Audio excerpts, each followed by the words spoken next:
안녕하세요. 오창익입니다.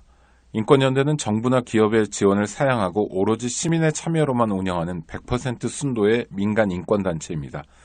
1999년 창립 이래 한눈 팔지 않고 오로지 인권운동에만 매진해왔습니다. 인권연대 회원으로 참여해주세요. 인권연대 회원이 늘어나면 그만큼 인권연대의 활동도 풍부해지고 활발해집니다. 인권연대 회원가입은 인권연대 홈페이지를 참고해주세요. 감사합니다. 청취자 여러분 안녕하세요. 오창익입니다. 금요일마다 보내드리는 인문학 산책을 애청해 주셔서 감사합니다. 오늘은 좀 특별한 순서를 만들었습니다. 홍세화 선생님 아시죠? 우리 광고를 통해서도 매번 만나고 계실 텐데요. 장발장 은행장이시고 소박한 자유인 발기인 한겨레 신문에도 계셨고요. 또 파리의 택시 운전사기도 하셨습니다. 홍세화 선생님께서 2월에 저희 인권연대가 주최하는 청년인권학교에서 강의를 해주셨는데요. 생각의 좌표란 제목으로 생각하는 삶에 대해서 일깨워 주십니다.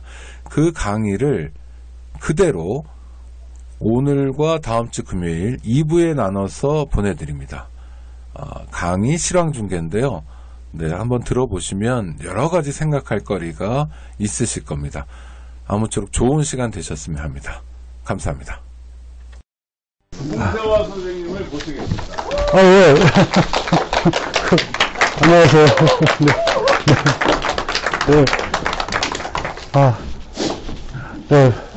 반갑습니다. 날이 추워요. 나이 들면서 더 추위를 느끼는 것 같아요.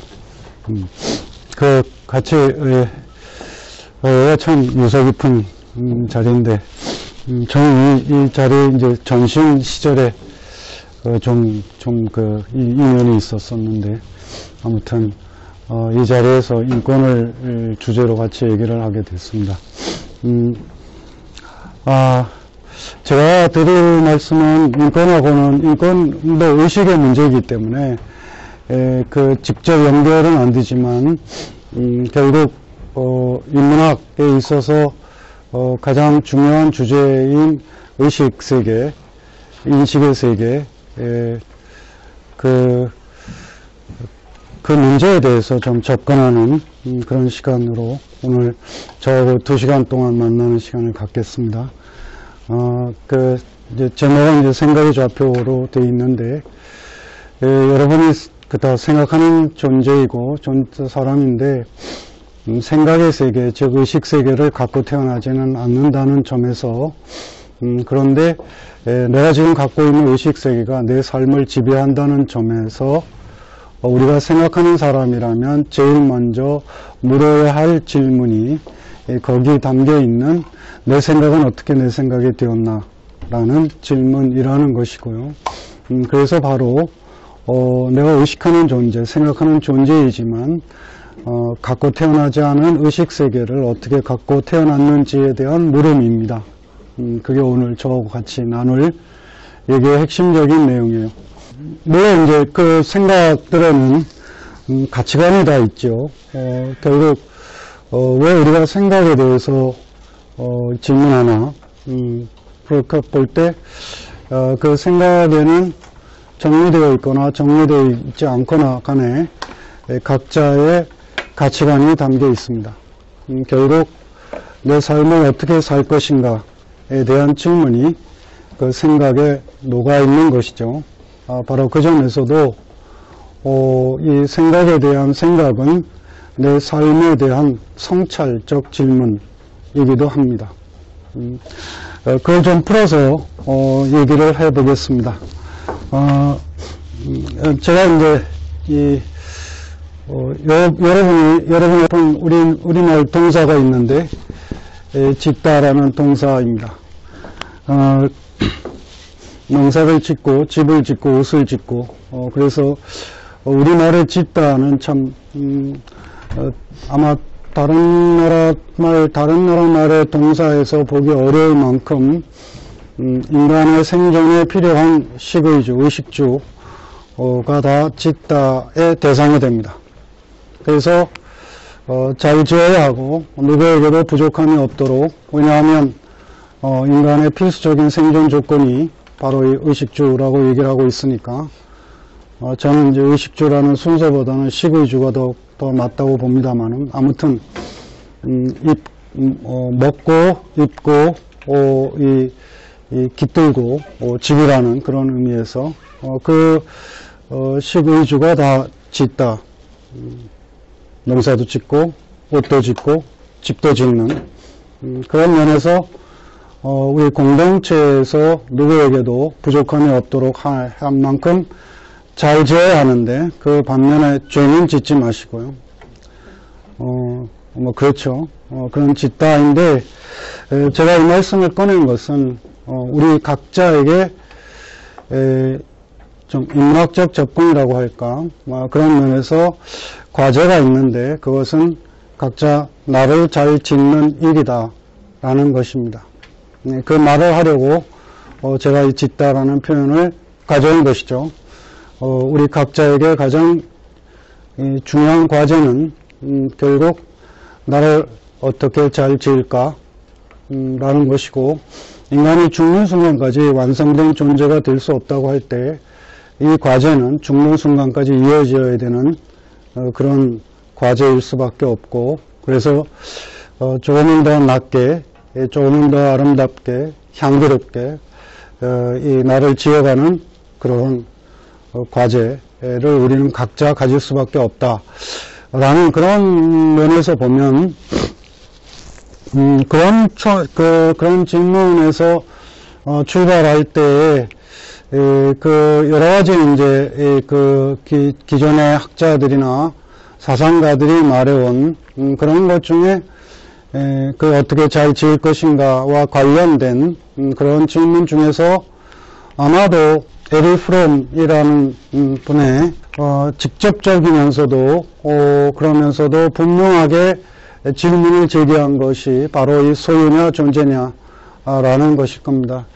그랬을 때 당연히 이 짓다라는 표현을 쓰게 되면 이 소유가 아닌 존재, 나라는 존재를 어떻게 지을 것인가가 만나게 적응하게 되겠죠. 그런데 우리가 지금 살고 있는 사회, 자본주의 사회이고, 특히 요즘 젊은 세대의 경우에는 자기 삶을 설계하는 데 있어서 대단히 불안한 이런 실정이 있기 때문에 끊임없이 소유에 대해서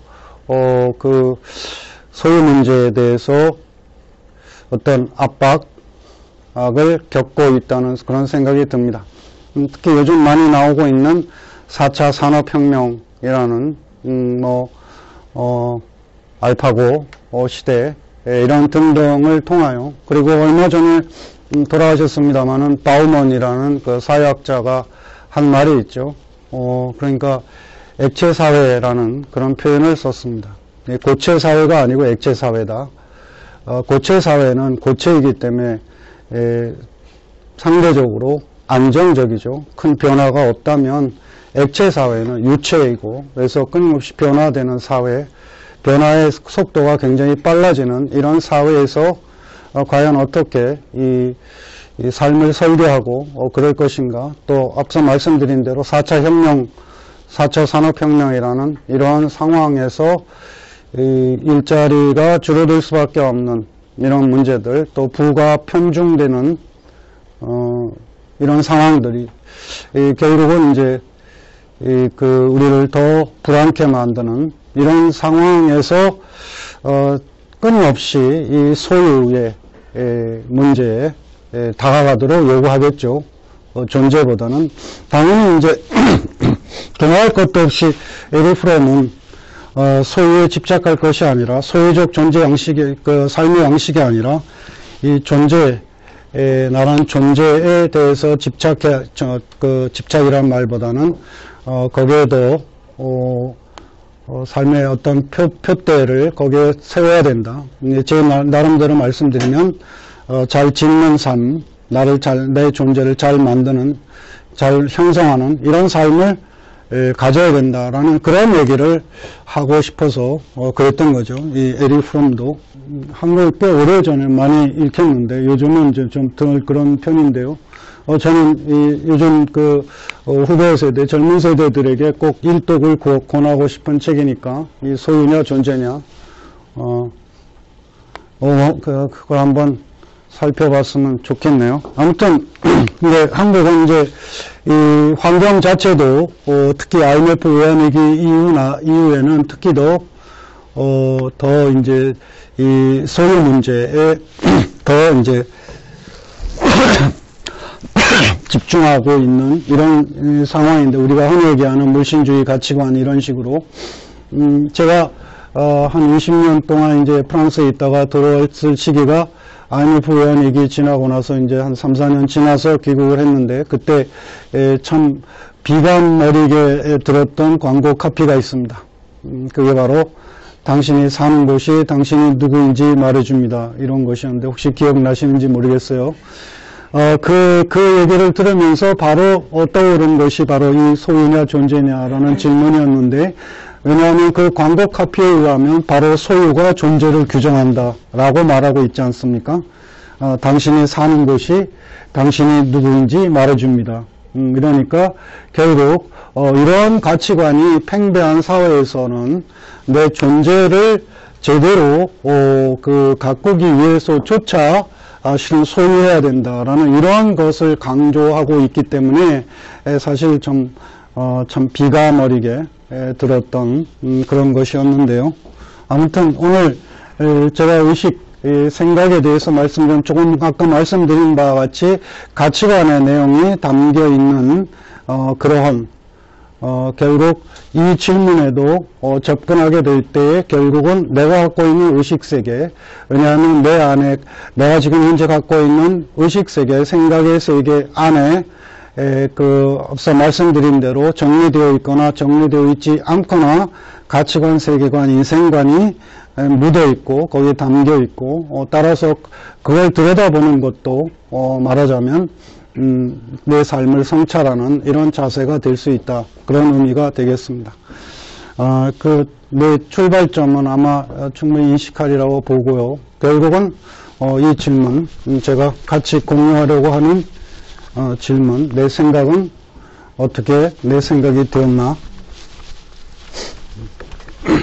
이걸 한번 곰곰이 한번 따져보기로 하죠. 이 질문에 대해서.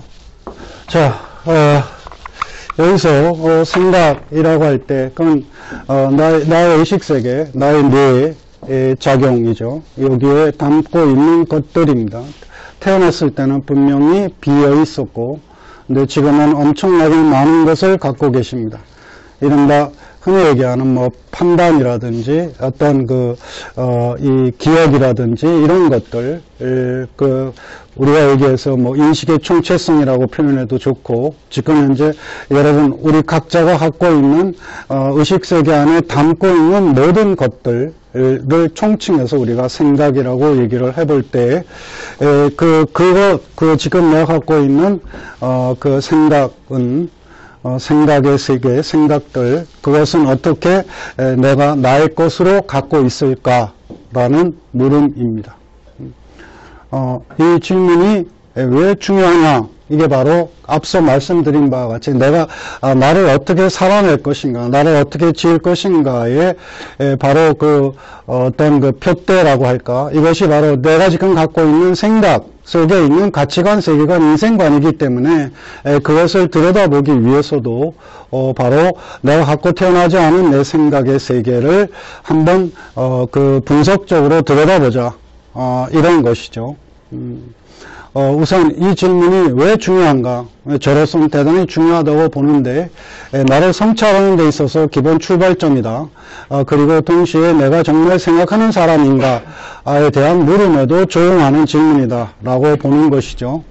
왜냐하면 우리가 정말 생각하는 사람이라면 제일 먼저 생각해야 할 것이 바로 이 질문이기 때문입니다. 내 삶을 지배하는 내 생각, 그런데 내가 갖고 태어나지 않은 내 생각의 세계를 내가 어떤 내용으로 형성하고 있는지에 대해서 생각해야만 생각하는 사람이라고 할 수 있기 때문이죠. 지금 끊임없이 생각이라는 말이 나와서 지금 혼란스러울 수 있는데, 여러분은 충분히 분석적인 사고를 할 수 있다고 믿기 때문에, 여러분 수학 공부도 많이 하시잖아요. 논리적 사고도 하셨고 하셨기 때문에 바로 자, 여기서, 이 생각은 이게 생각 의식세계라고 이렇게 얘기를 해봅시다. 제가 갖고 있는 의식세계. 내가 지금 갖고 있는 의식세계에는 어떤 내용으로, 어떤 경로로, 내가 그것을 갖고 있나라는 물음이라는 것입니다. 그런데, 이 의식세계에 앞서 말씀드린 대로, 가치관, 세계관, 이것이 뭐가 들어 있습니다. 내가 갖고 있는 이 가치관, 세계관이 내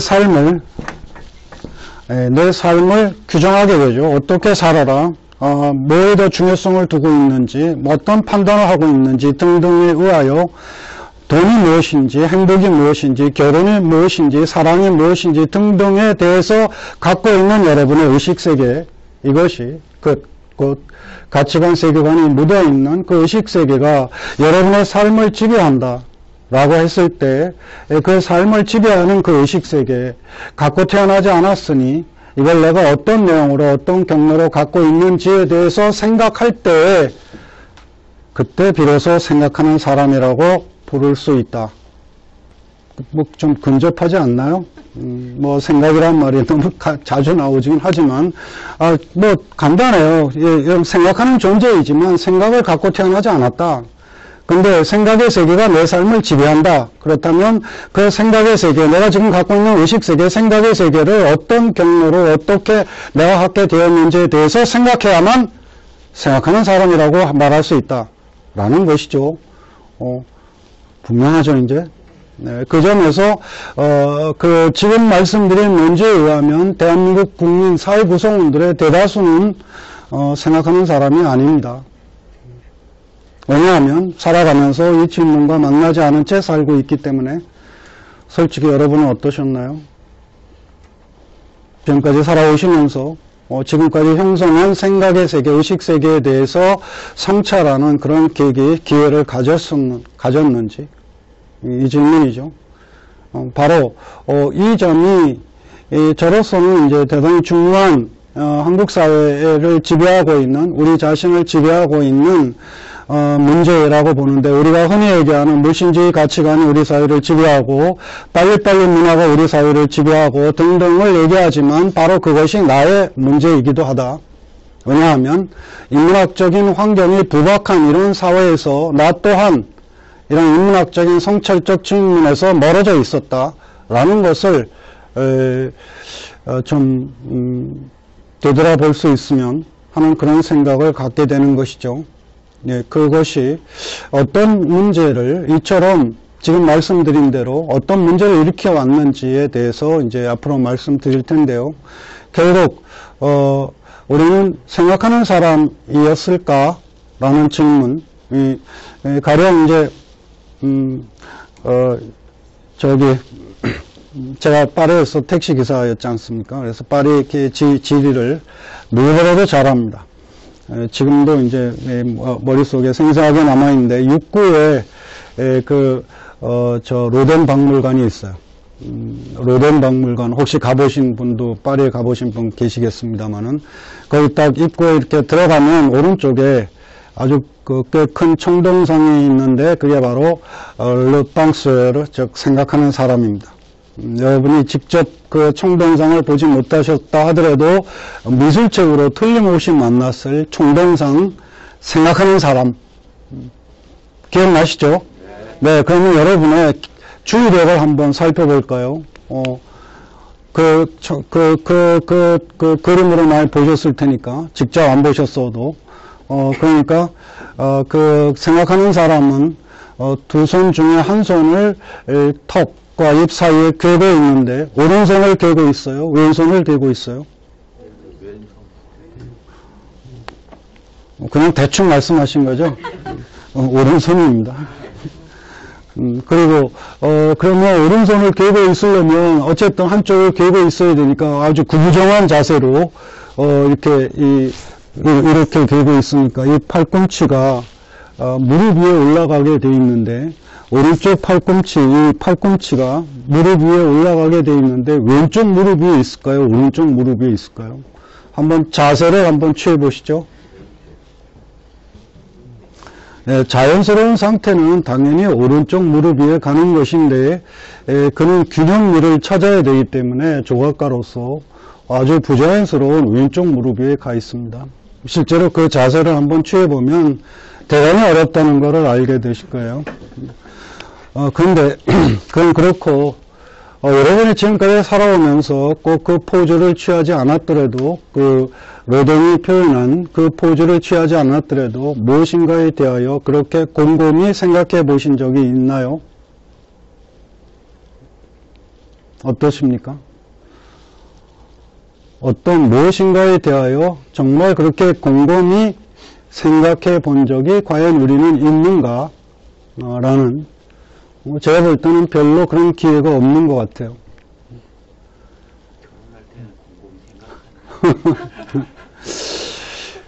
그게 참 만만치 않은 것 같습니다. 쉬운 문제인 건 아닌 것 같아요. 그만큼 우리 사회가 상대적으로, 다른 사회도 뭐 큰 차이는 없겠습니다. 물론 자본주의 지배하에 있으니까, 그런 물질 중심의, 소유 중심의, 그런 사회에 살고 있지만, 특히 더 인문학적인 어떤 환경에서부터 좀 멀어져 있지 않은가.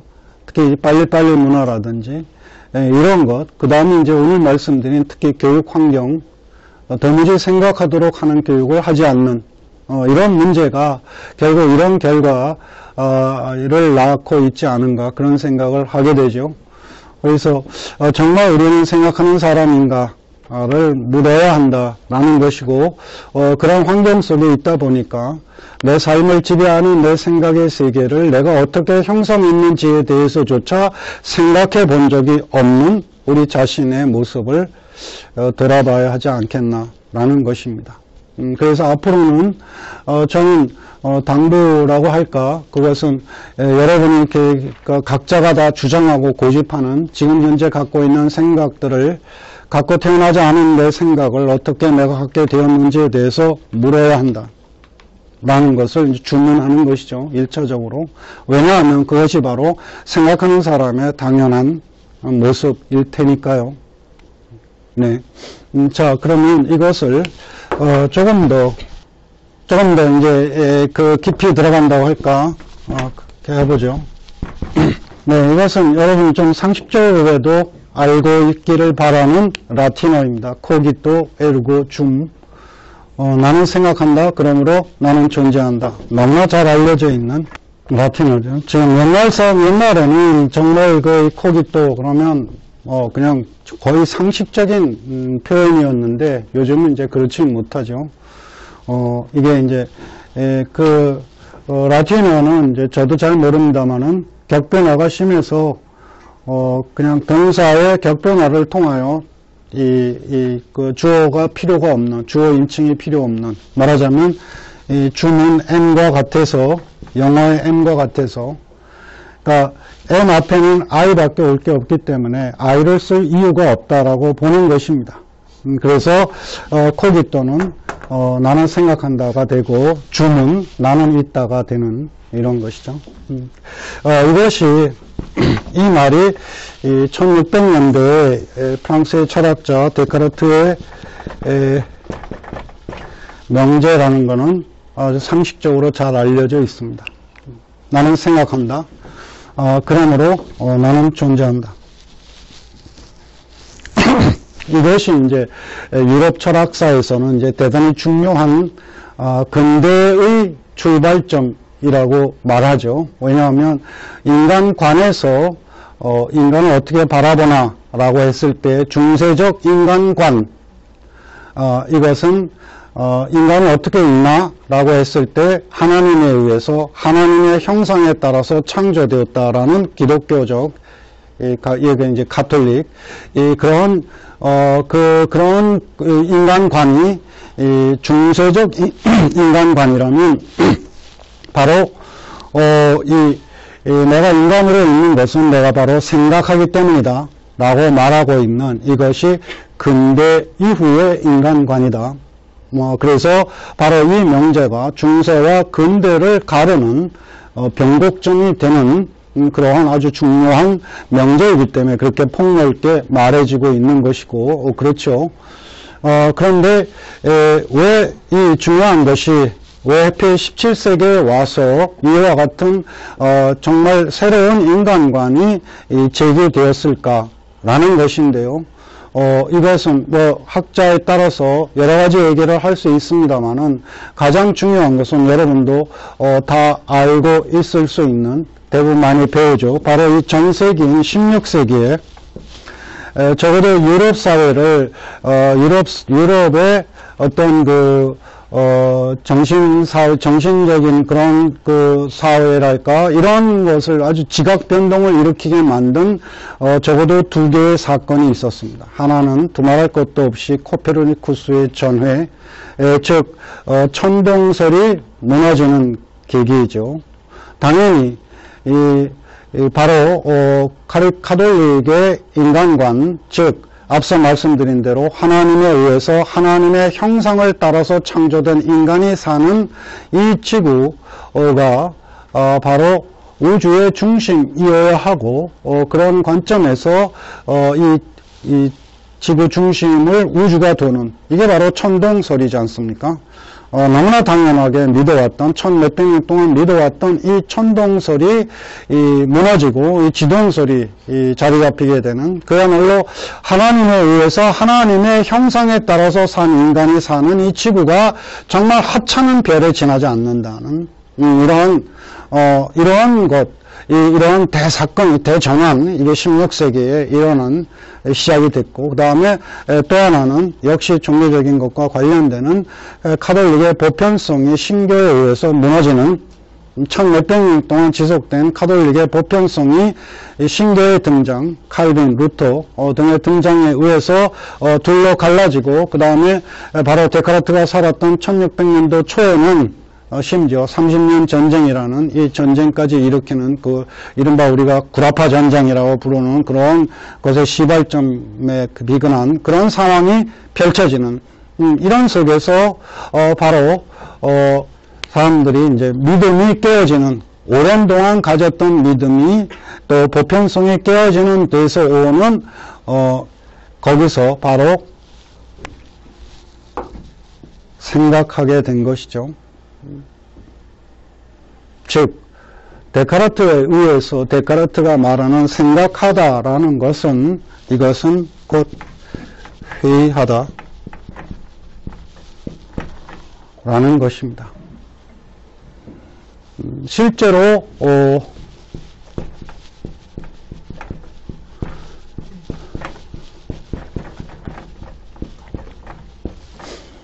이건 프랑스 말입니다만 두테 세 방세, 이건 데카르트 자신의 표현인데, 두테, 영어의 다우트입니다. 의심하다, 회의하다, 바로 그것이 생각하다이다. 회의하다가 생각하다다. 그러니까 그가 얘기하는 생각하다의 의미가 분명한 것이죠. 회의하다에서 왔다. 그 회의는 어디서 온 것일까? 역사적으로 보면, 거시적으로 보면 바로 16세기에 그와 같은 어떤 통일성, 보편성, 확신하고 믿었던 이것이 무너지는 데서 오는 회의, 이것이 연결되는 것이고, 바로 그것이 여러분도, 유럽의 근대 철학이 회의론으로 시작됐다는 것은 아마 많이 알고 계시죠? 바로 회의론으로부터 출발되었다.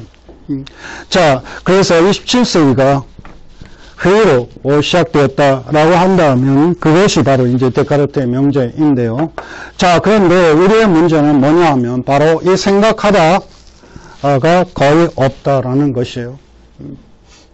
앞서 말씀드린 르팡스로 생각하는 사람처럼 실제로 생각하는 적이 별로 없는, 어느 정도로 없냐 하면 내 생각을 지배하는, 내 생각을 어떻게 갖게 되었는지에 대해서조차 생각해 본 적이 없는, 그만큼 생각하지 않기 때문에, 생각하지 않는다는 것은 무엇이냐? 바로 회의하지도 않는다 라는 것이다. 바로 이 점이 제게는 굉장히 중요한 문제인 것 같아요. 왜냐하면 사람이 성숙될 수 없기 때문에, 바로 앞서 처음에 말씀드린 나를 잘 짓는 문제는 나를 끊임없이 성숙시키는 문제인데, 나를 성숙시키려면 나에 대한 성찰이 필요하고, 나에 대한 성찰은 어디서 오느냐? 회의에서부터 비롯된다. 내가 믿고 있는 것, 이런 거에 대한 회의에서부터 비롯되는 것인데, 그런데 바로 생각하다가 없는 만큼 회의할 줄도 모르는 이런 우리의 모습에서 성숙이 거의 가능성이 없는 이러한 문제가 있지 않나 하는 거죠. 예를 들어서 그럼 이제 왜 이 말씀을 드리냐면 같은 17세기 인물인데 스피노자 굉장히 탁월한 인문학자죠. 이 스피노자 유태인의 자식이고 유태인인데 이미 이 청년 때 유태인 사회의 그 신관을 부정하고 그래서 유태인 사회에서 추방돼서 굉장히 외롭게 혼자 철학을 했던 인물인데요. 아주 치열하게 살았던 인물입니다. 이 스피노자의 이 표현이 뭐냐면 의식, 바로 우리가 지금 얘기하는 생각의 성질이 있다. 의식, 생각 자체에는 이것이 성질이 있으니 한번 어떤 사람의 의식을 갖게 되면, 어떤 생각을 갖게 되면 그걸 고집하는 경향이 있다. 고집한다. 그리고 지금 여러분도 저도 마찬가지입니다만은 현재 제가 갖고 있는 생각들을 고집합니다. 주장하고 고집하죠. 이게 바로 그 생각 자체의 성질이라는 거예요. 이때의 생각은 이건 명사입니다. 명사이고 결과예요. 이때 생각하다는 이건 동사이고 과정입니다. 그러니까 생각하다, 이거 회의하다. 이렇게도 생각되고 저렇게도 생각되고 어제는 이렇게 생각했는데 오늘은 다르게 생각되고 나는 이렇게 생각했는데 내 친구는 다르게 생각하고 이런 경험을 통하여 내 생각, 내가 갖게 된 생각에 대해서 끊임없이 질문을 던지는 과정이 필요한데 우리에게는 그것이 없는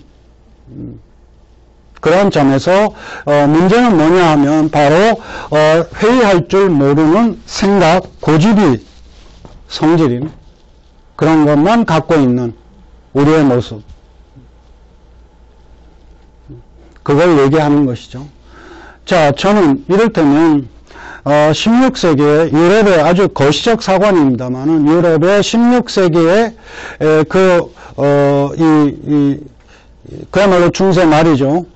그 코페르니쿠스의 전해라든지 이 종교가 이제 신구교로 분리되고 엄청난 분쟁이 있었던 이 역사, 거기에 대해서 회의, 27세기의 회의론, 이것을 거쳐서 어쨌든 이 18세기 유럽의 18세기는 흔히 얘기하는 빛의 세기라고 부릅니다. 계몽의 세기라고 부르는 것이죠. 이것이 거시적 사관으로 봤을 때 결코 우연이라고 할 수 없다. 왜 빛의 세기가 올 수 있었나? 그것은 바로 회의가 전제되었기 때문이다. 그런데 우리의 경우에는 바로 제 판단에 제가 볼 때 생각하다가 없는 이런 계기를 갖지 못한 채, 예컨대 우리가 흔히 얘기하는 주입식 암기교육 이런 방식으로 주입식 암기교육하는 이 과정에서는 전혀 생각하는 과정은 없고 입력만 시키는, 이러니까 회의의 과정이 없이 회의할 줄 모르는 고집할 것으로의 생각만 갖게 되는 이런 결과를 빚는 것이 아니냐. 다른 사회도 그렇지만 우리의 경우에는 좀 더 심한 어떤 점에서 바로 생각의 성질이 고집이라는 점에서는 다른 사회 구성원하고 같으나 그러나 그 생각을 가질 때까지의 과정에서 우리는 생각하다라는 과정이 소거된 이러한 문제에 의해서 회의하다가 없는, 회의할 줄 모르는 고집의 문제가 우리의 문제가 아닐까 이렇게 생각을 하게 됩니다. 네, 멕시코 농민해방군들 지금 많이 이제 세력이 거의 종료된 상황입니다만 사파티스타들의 구호가 바로 우리는 회의하면서 전진한다 라는 것인데 제 생각은 회의하지 않으면 성숙할 수 없고 전진 자체가 불가능하다 라고 봅니다. 정체될 수밖에 없는, 가령 중국의 현대학자들 중에 질문을 던진 사람들이 있습니다. 원태준이나 이런 사람들의 경우 15세기 당대, 송대는 말할 것도 없고 명대까지도 또 청대 초기까지도 중국은 워낙 인구도 많고, 그 다음에 화약의 발명, 그 다음에, 예를 들면 종이, 인쇄술, 그 다음에 나침반의 발명, 생산력, 이런 거를 볼 때, 15세기, 16세기, 심지어 17세기까지도, 그 중국이 갖고 있었던 그 엄청난 힘에 비하면, 그 당시에 유럽은 그야말로 변방에 지나지 않았는데, 근데 17세기가 고비가 돼서, 변곡점이 돼서, 결국 18세기, 19세기를 지나면서 19세기에는 완전히 그 과거의 변방에 지나지 않았던 유럽 열강들에 의해서 만신창이가 된 그 이유는 도대체 무엇인가? 라는 질문을 중국의 현대학자들 중에 던진 사람이 있었는데, 그들 중에 답변한 것 중에 하나 아주 흥미로운 게 오늘에 나오는 유럽 사람들은 회의를 했는데, 우리는 여전히 중화주의에 머물러서 우리가 세계의 중심이다. 중화라는 데 머물러서 정체됨으로써 이 오만성에서 오는 정체에 의해서 결국 그런 결과를 빚었다라고도 말을 하는 학자도 있는 것이죠. 그만큼 회의하다라는 것은 나의 성숙을 위해서, 한 사회의 성숙을 위해서도 조건인데요. 그런데 바로 그 점에서 우리 각자의 인문학적인 접근을 할 때, 우리 각자의 의식세계에 대해서 를 얘기할 때, 내가 갖고 있는 의식세계가 생각하다, 즉 회의하다의 과정을 겪은 것이 아니고 거의 다 주입식으로 가진 이런 것에서 회의할 줄 모르는 고집, 그런 함정에 우리 스스로가 빠져 있는 것이 아닐까. 나는 그런 생각을 해보고, 그 점에서 우리는 정말 겸손해질 줄 알아야 된다. 내 생각에 대해서. 그리고 그 생각, 그것의 출발점이 바로, 내 생각, 지금 내가 갖고 있는 생각은 어떻게 내가 갖고 있을까에 대해서 끊임없이 질문하는, 이런 것이 필요하다고 보는 것입니다. 그러면, 자, 여기서 한번, 생각을 해보죠. 또 물어보겠습니다. 자, 지금 갖고 계신 생각들 여러분도 다 고집하실 텐데, 그러면서 그 고집하는 생각에 따라서 내 삶을 살아가고 있을 텐데, 그 생각 갖고 태어나지 않은 건 분명하고, 그러면 지금 갖고 계신 생각 창조하셨나요? 아니죠. 어림도 없죠. 우리는 사상가들이 아니니까 생각을 창조할 만한 능력을 갖고 있지 않습니다. 그러면 지금 갖고 계신 생각들 선택하셨나요? 선택하여 갖고 계십니까? 우리가 초중고 시절에 오지선다 하듯이 A라는 생각, B라는 생각, C라는 생각 중에 나는 D라는 생각을 내가 갖겠어라고 해서 갖고 계신가요? 어떻습니까? 내가 선택한 것인가? 그것도 아주 없지는 않겠지만 지극히 내가 갖고 있는 생각의 총량, 인식의 총체성에 비추어 보면 지극히 아주 일부 미미한 것에 지나지 않는다. 그런데 참 놀랍지 않습니까? 한편 내가 갖고 태어난 것도 아니고 내가 창조한 건 당연히 아니고 내가 선택한 것 물론 있다고 하지만 그건 지극히 미미하고 그냥 대부분은 그냥 내가 살다 보니까 그냥 학교에서 공부하라니까 암기했고 그 다음에 매체들 만나면서 조중동을 비롯하여 이런 네이버 검색 이런 걸 통하여 살다 보니까 내가 갖고 있을 것뿐인 다만 내 안에 들어왔다는 것뿐인 내가 지금 현재 갖고 있다는 것뿐인 그것에 매달려서 살고 있는 그것도 엄청나게 고집하면서 사실 놀라운 건 고집한다는 것이죠. 근데 바로 그것이 생각의 성질이다. 우리가 갖고 있는 생각의 성질이다. 라는 점에 대한 이 반성적 성찰이 대단히 중요하다라는 것입니다. 바로 그런 것이 안 되기 때문에 그런 성찰이 없기 때문에 한국에 근데 설득이란 단어가 있지만 설득이 안 되는 사회죠. 설득이 안 됩니다. 어느 정도 안 되냐? 부부사이도 설득 안 됩니다. 어떠신가요? 여기 혹시 결혼하신 분도 계실 텐데 결혼하신 분 사이에 이견이 있을 때 어떻게 하십니까? 서로 자기 얘기를 열린 자세로 풀어내서 하나로 모아가는, 양쪽이 서로 조금씩 양보하고 그러면서 너무나 당연히 그 가능성이 가장 높은 사이가 부부 사이인데, 왜냐하면 어쨌든 얘기할 시간 충분하고 애정으로 맺어져서 출발됐고 그 다음에 계급적 처지도 동일하고, 다른 얘기로 해서 한쪽 부자고 한쪽 가난하지 않은, 사회 경제적 처지도 동일한 부부 사이인데 이견이 있을 수 있죠. 그렇지만 적어도 회의하는 자세가 거기 기반에 있다면 생각이 하나로 모아갈 수 있는 가능성이 제일 높은 관계가 부부 사이인데도 불구하고 그래도 처음에는 아마도 생각을 하나로 모아갈 수 있을까 하고 시도해봤지만 그것이 이루어지는 경우는 거의 없고 말다툼하는 것으로 마감되는 경우가 대부분이고, 그러다 보니까 어느 정도 시간 지난 뒤에는 이견이 있다, 생각이 다르다라는 것이 드러나도 그냥 덮고 가는 편을 택하는, 이게 대다수의 한국의 부부들이 보이는 모습이다. 자, 그렇다면 부부 사이에도 이견은 당연히 있을 수 있지만 이것이 당연히 각자 가지어 있어야 되는 내 생각의 부족함, 당연하죠. 어떻게 생각이 다 이미 완성 단계에 이르렀을까요? 어림도 없는 얘기잖아요. 그러면 그런 자세에서 서로 겸손한 자세로 얘기를 풀어가면 하나로 모아갈 수 있는 가능성이 제일 높은 관계, 그리고 하나로 모아가는 데서 오는 주이상스, 이건 프랑스 표현입니다만 어떤 즐거움, 행복, 향유 이런 걸 가질 수 있어야 되는데 우리의 경우에는 그것조차 거의 가로막혀 있는, 애당초 포기한 채 있는, 그만큼 각자가 자기 생각을 고집하는 그런 함정에 빠져 있는 것이 아니냐, 그런 면에서 우리를 되돌아봐야 되고, 끊임없이 강조합니다마는 회의할 줄 아는, 회의가 필요하다를 강조하게 되죠. 이 설득이 안 된다, 이 설득이란 말이 있지만 설득이 안 되는 우리의 모습입니다. 설득 거의 안 되고, 그러니까 기어이는 어떤 상황이냐면 누구에게도 설득을 시도하지 않는, 왜? 설득해도 안 된다는 걸 알고 있기 때문에.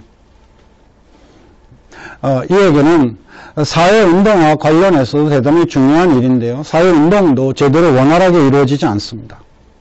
이게 운동론에 나오는 것, 이건 좀 갑자기 운동론 얘기해서 그렇습니다만, 설득은 우선 이제 개인적인 사적인 인간관계에 있어서도 이건 외로움을 낳습니다. 설득이 안 되니까. 그러니까 외로우니까 왜냐하면 사람이 외로움을 어차피 인간은 외로운 존재예요. 왜? 의식의 주체가 각자이기 때문에. 그런데 그래서 다 외로운 섬처럼 살아가는 존재인데, 그래도 생각을 공유하는 데서 오는 그런 돈독함과 이런 것을 통하여 그 외로움을 덜어낼 수 있는 이런 것인데, 그것조차 포기한 채 살아야 되기 때문에 더 외롭고, 그러니까 그래서 이 외로움 대신에 이걸 풀어내려고 하니까 더 앞서 말씀드린 소유에 집착하는 모습을 보입니다. 명품에 집착하고 더 많이 가져야 된다라는 데에 집착하고, 그리고 가령 뭐 대리만족에 집착하고 이런 식으로 그런 모습을 보이죠. 관계성에서, 인간 관계에서 그 외로움을 의무하거나 이럴 가능성이 크지 않기 때문에 그런 문제가 있고, 그 다음에 이 사회운동은 그것이 이 레닌의 말입니다만은 가장 잘 알려진 조직하라, 학습하라, 그 다음에 선동하라 라는 거잖아요. 이거 굉장히 거친 표현이지만 사실 운동의 핵심적인 내용을 담고 있습니다. 사회운동 1. 조직하라, 2. 학습, 그 다음에 3. 선동. 이 선동이란 말이니까 좀 심한 것 같지만 이게 그냥 이게 선전 홍보로 보면 좀 점잖게 표현해서 그래서 어떤 시민사회 운동체도 다 조직부가 있고, 그 다음에 아주 작은데도 교선부라고 있는 것이 바로 그런 이유죠. 이 운동론에서 나온 겁니다. 교육, 학습하고, 그 다음에 선전 홍보하고. 이게 뭐냐면 운동, 세상을 바꾸는 게 운동이잖아요. 운동, 왜 운동이라고 하냐? 무브먼트, 그러니까 운동이지 않습니까? 이 현실을 바꿔야 되니까, 움직여야 하니까 운동이죠. 사회를 바꿔야 하니까 사회운동이고, 인권현실을 바꿔야 되니까 인권운동이고, 지금 우리가 인권인들 같이 이 자리에 있는 것도 그렇고, 다 여성운동, 여성의 지위를 바꿔야 하니까, 이게 다 운동인데요. 운동의 세 가지 축이 바로 우선 혼자 힘으로 바꿀 수 없으니 이 조직해야 된다. 모여야 되는 거죠.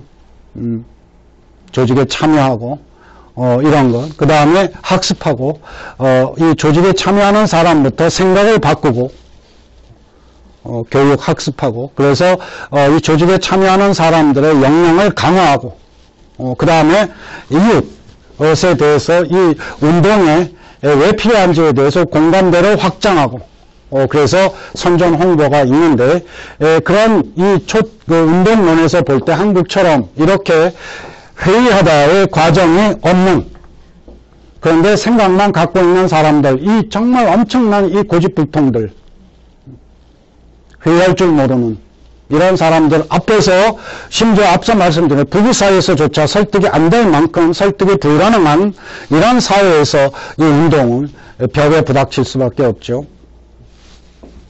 조직은 이루어집니다. 조직하는데 학습 잘 이루어지지 않아요.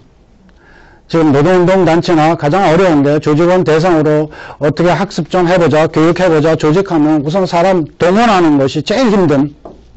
왜? 사람들이 다 별로 학습에 대한 소구력이 없기 때문이죠. 왜냐하면 회의가 없으니까.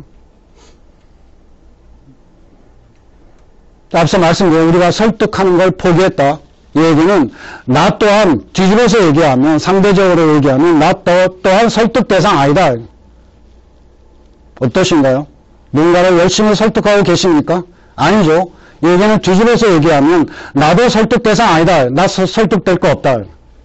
이 표현이죠. 그러니까 이런 사람들에게 어떻게 교육이 있으니 좀 참여해라 이런 것이 가능하겠습니까? 대단히 어렵습니다.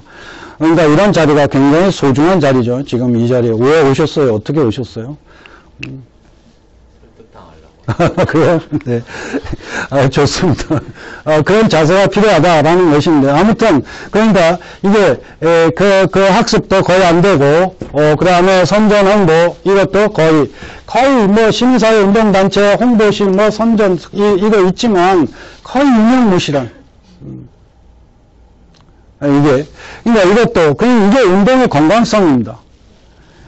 조직원의 역량을 강화하고, 그 다음에 이 공감대를 확장하고, 이게 운동의 건강성인데, 이게 거의 불가능, 힘이 없는. 그러니까 조직만 남으니까 조직 이기주의에 빠지거나 조직 내에 그 알련한 권력을 놓고 다투는 이런 양상을 보이는 것으로, 그리고 그 조직원을 동원하는 것을 마치 조직이 하고 있는 운동의 전체인 양, 이 착각 속에 하고 있는 이러한 병폐에 우리가 사실 이 진보 진영이나 노동 진영이 많이 맞닥뜨리고 있는 그런 문제들이죠. 네, 그래서 회의가 없다, 회의할 줄 모르는 이 문제에 대해서 우리 자신 한번 되돌아봤으면, 이것이 첫 번째 시간에 적이었고요. 조금 쉬었다가 지금까지 말씀드린 것이 이제 바로 왜 제가 이 질문을 제기했나, 과연 한국 사회 구성원들이 생각하는 사람이기는 한가? 생각은 많은데 생각하다의 과정이 없는 그 문제에 대해서, 그래서 설득이란 말이 있지만 설득이 되지 않는, 심지어 부부 사이에서조차 설득이 되지 않을 만큼 각자가 자기 생각을 고집하고 있는 문제에 대해서 한번 우리 스스로 한번 돌이켜봤으면 하는 그런 것이고요. 그것이 어떤 문제를 낳았는지에 대해서도 돌아봤으면. 그래서 이게 결국 반성적 성찰적인 질문을 같이 해보자라는 것이고요. 그런 것이 첫 번째 시간의 핵심적인 내용입니다. 결국은 생각과 생각하다의 차이, 이 비대칭성에 대해서 우리가 꼭 인식했으면, 생각하다, 이건 회의하다인데, 생각, 이 명사로, 결과로 갖게 된 생각의 성질은 고집이라는 이 비대칭성, 엄청난 비대칭성. 근데 우리의 경우에는 생각하다가 없는 고집을 저기로 성질로 갖고 있는 생각만 갖게 되는 이 부분에 대해서 그래서 두 번째 시간 한 10분 쉬었다가 두 번째 시간에는 왜 우리가 그렇게 생각하지 않는, 회의할 줄 모르는 이런 의식세계의 소유자가 되었는지에 대한 그런 것을 가정환경과 교육환경을 통하여 한번 짚어보고 그리고 그것에 대해서 그것이 사회적으로 어떤 문제를 낳았는지, 그리고 그것을 벗어날 수 있는 길은 어떤 것이 있을까, 여기에 대해서 말씀을 드리겠습니다. 네, 좀 쉬었다가 지속하죠. 안녕하세요. 장발장은행의 대표를 맡고 있는 홍세화입니다. 200만원, 300만원 벌금을 내지 못해 감옥에 갇히는 분이 매년 4만 명이 넘습니다. 장발장은행은 이분들에게 무이자 무담보로 대출을 해주고 있습니다. 장발장은행을 후원해 주시기 바랍니다. 실로 모든 게 엉망으로 치닫는 듯한 세상입니다마는 스스로 아름다워지는 데에 겸연쩍어 하지 않기를 바랍니다. 고맙습니다.